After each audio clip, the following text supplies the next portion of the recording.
पोषण ना ही प्रत्येक सजीवाची गरज आहे, पण हे पोषण स्वतःला कम्प्लीट करावं लागतं. आता स्वतःला कम्प्लीट करायचं आहे तर याचा सोर्स कुठून आहे? तर याचा सोर्स आहे, बॉडी पोषण करायचं असेल तर शेतीपासून आपल्याला बघावं लागेल.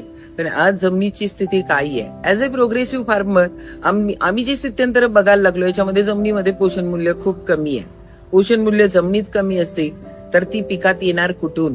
आणि पिकात नाही आली तर ताटात नाही, ताटात नाही आली तर पोटात नाही, आणि पोटात नसेल तर तुमचं पोषण कसं होणार? पण याचा शोध आपल्याला घ्यावा लागतो. ही पोषण मूल्य ना आपल्याला फुलफिल करावी लागतात. पण ही फुलफिल करायचं म्हटलं तर त्याच्याबद्दलचं नॉलेज पण असणं गरजेचं आहे. आपल्याला स्वतःची नीड काय आहे, आपल्याला काय काय लागतं हेच जर माहिती नसेल तर ते कसं कम्प्लीट करणार आपण? मग याच्यासाठी एक मस्त उपाय आहे की आपल्याला याच्याबद्दल नॉलेज घ्यावं लागेल.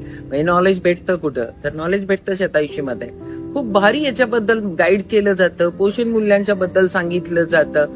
घरच्या ताटामध्ये आपण काय काय ऍड करायला पाहिजे, कुठल्या गोष्टींमध्ये बॅलन्स ठेवायला पाहिजे, हे जर समजून घेतलो आपण तर आपल्यामध्ये चेंजेस होतात. आणि हेच चेंजेस तुमची बॉडी पोषण करण्यासाठी उपयोगी पडतात.